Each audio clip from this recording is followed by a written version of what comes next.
Hi everyone, my name is Alexandra, and in today's video I'm going to get into the differences between being a human resources admin assistant and a coordinator. This is something that I've seen the most on my comments in YouTube, with everyone asking me which one should they apply for, what's best, what's the difference, and is there a difference. And I just kind of really wanted to get into that in this video and kind of talk about both. I've actually been an admin assistant and I was a coordinator, so I can give a little bit more of an in-depth insight versus what I went ahead and pulled off of Sherm's account and what I pulled from LinkedIn to kind of put this together and write everything down. Y'all know I like writing. I should probably get an iPad to be paperless, but the first thing that I do want to talk about is going to be salary. These are both non-exempt positions typically, meaning that they're hourly positions and you're eligible for overtime, or you are eligible to work part-time. These numbers that I pulled are also numbers for Texas.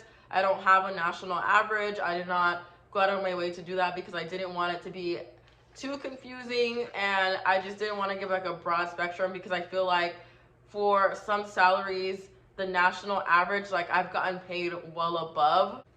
So let's get into it. First things first, human resources admin assistant. So typically the pay is going to be between 13 and the highest that I've seen is $20 an hour. For a coordinator, you're going to see 21.50 as like a minimum range. Sometimes 21.50 is probably more common, to $28 an hour. A little bit of a side note, so during my last 2 months on my job hunting on LinkedIn, and I had a lot of recruiters from staffing agencies reaching out to me and asking if I wanted to be an HR coordinator, and we were offering $28 an hour. And I thought that was insane, because that's pretty much almost close to what I was getting paid at my last company.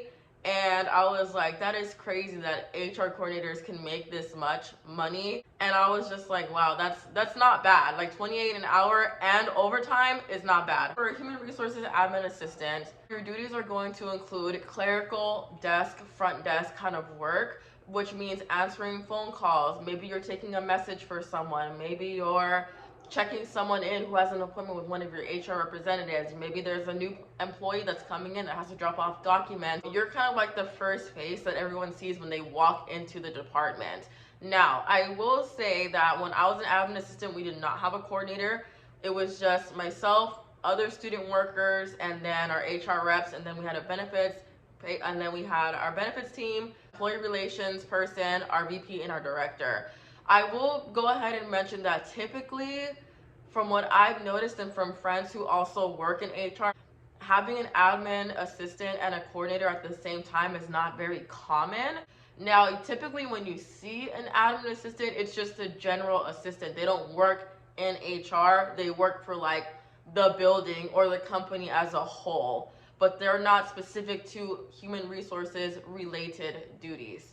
So that's like a big difference that I really want people to think about. Another thing that you'll probably have access in doing when you're an HR admin is that you'll be scheduling appointments for the HR reps. So this is going to be more of like your generalized, whenever there's someone that has maybe an issue with their account or benefits, or they have issues with another employee, or they need to come talk to their HR representative about retirement. You will have access to a scheduling system or to their Outlook's shared calendar. You can go in there and you can see what's blocked off and what's available for them to actually come in and have an appointment with them. Something else that you'll probably be tasked with doing is keeping an eye on any kind of employee changes to their e-filing system, meaning that if you have an HRI system, for example, my best example is always Workday, because I love Workday so much. And if you guys have ever worked with Workday or have had access to it or have seen it, then maybe you know what I'm talking about. If somebody submits an address change form, or someone gets married, or someone has a new social and they want to add their middle name, or they need to update an I-9 status or something like that, you'll just have to go in there and change that. Honestly, I think it's fair for an admin to do that. I don't think that if we have an admin assistant and I'm an HR generalist or a rep or a specialist, if that's submitted to like a general query and my admin assistant can see those coming in, she can update that. For well-established HR departments, you're going to oftentimes help a little bit with recruiting processes. Now, this does not mean that you're going to be doing phone interviews or looking at resumes and just selecting candidates. It's nothing like that. This is just going to be you posting your job requisitions into the system that you guys are using. So if you're using Indeed and the recruiter or the HR rep or a manager from another department is like, hey, can you go ahead and submit this for me? I'm ready to start prospecting or trying to figure out who I want to hire for this role next. Can you post it to Indeed? Go on there and just upload it. Or if a recruiter or manager calls you and they're like, hey, can you take these requisitions down? We already filled it. Then simple as that. But as far as like actually looking at resumes and selecting who you think is going to be best and doing like phone interviews, and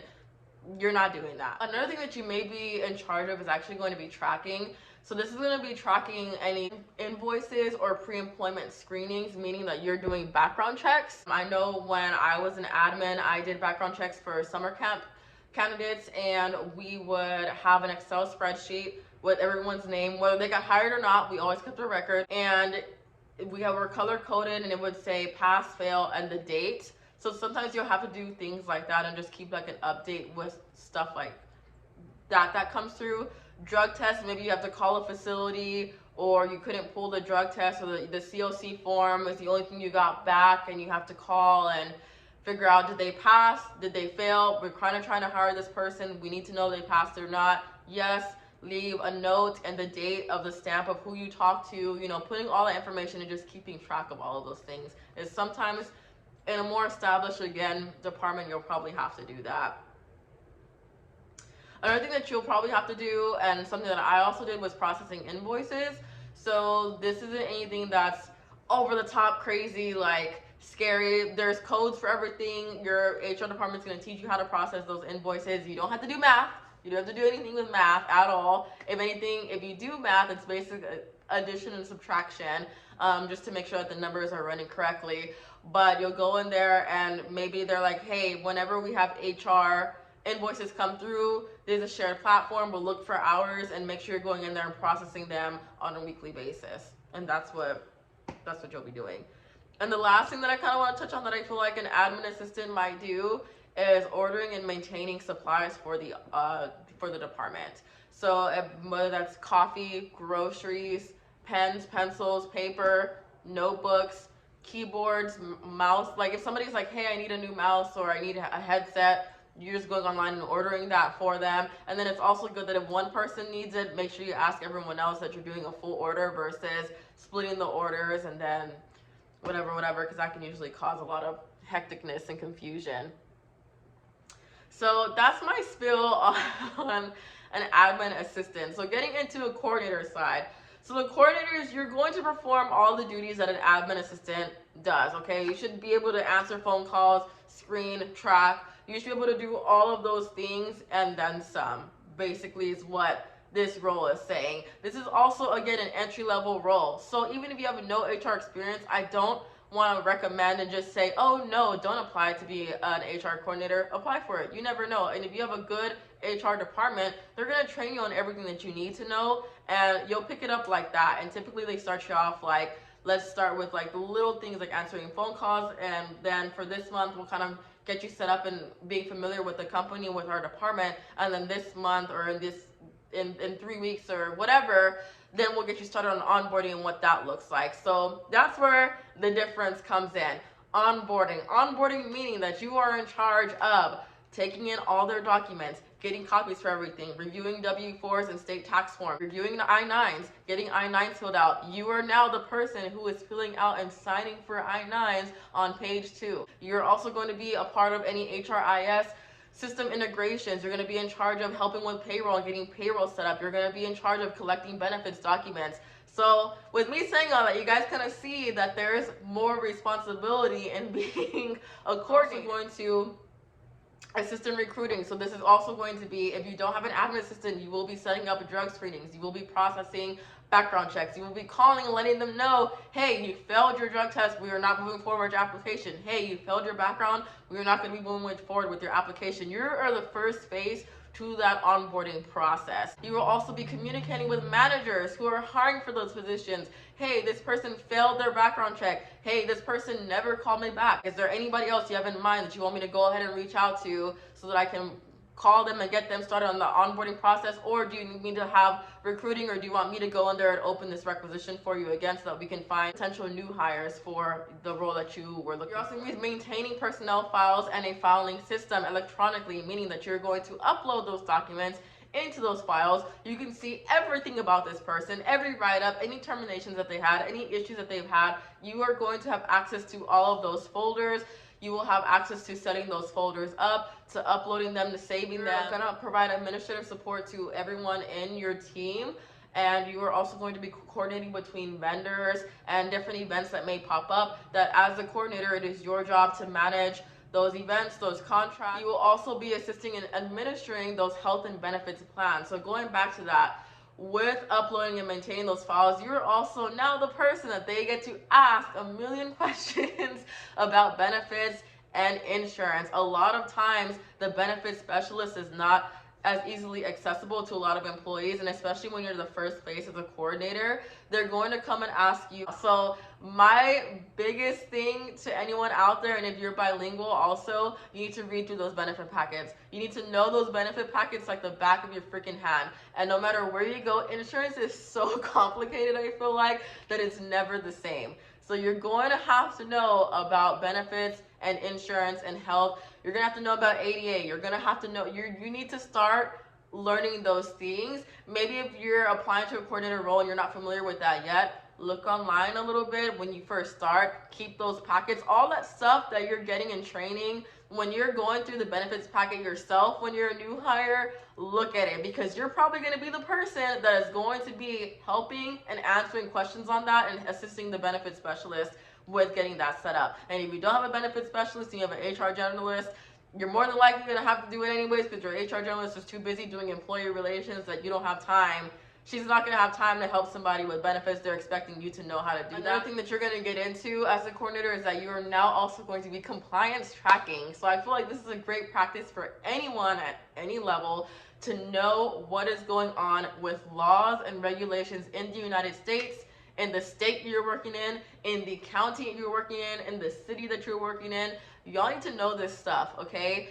Nothing makes anyone happier when you're interviewing even and you start talking about compliance, because a lot of times a lot of HR departments need help with keeping up with compliance, and they need somebody who's going to manage that. Your best friend is going to be the SHRM account. Your best friend is going to be SHRM. On SHRM, you can go in there and pull up all 50 states. You can pick the states that you're working in, and you can print off or save on a PDF document. You can format the PDF to customize it how you want, save it with different states, and then staple it together so that you have easy access to it. And you are going to want to keep that with you. You're going to want to keep up to date with what goes on. If you see an article that's interesting that comes through in the HR inbox and no one's talking about it, read that article. That way at your next staff meeting, especially if you have weekly ones, like a lot of HR departments typically do, you can give that update. It is your job to stay on top of those things. So that's where being organized and those organizational skills that you talk so highly of yourself about in those interviews, that's where that comes in. So your coordinator roles are going to be more hectic than being an admin assistant, but it's because you have more responsibilities. And I guess to just kind of touch on everything as a whole, what I've talked about in this video, yes, I get it that sometimes everybody wants to say that they're the same thing. But when you are a coordinator, and I'm just thinking about when I was an admin and when I was a coordinator, doing both and everything that I handled as a coordinator was a lot more. So I hope that gives you guys a little bit of insight on both roles. Don't be afraid to apply to either or, especially if you're trying to break into HR. Like I said, a good HR department is going to teach you everything that you need to know. So that is all that I have for this super long video, and I hope that this answered a lot of your questions. I feel like I spoke more on the admin side, but if you guys have anything else or any other questions, leave them down in the comments below. Chat with each other even, and I will see you guys all in the next video.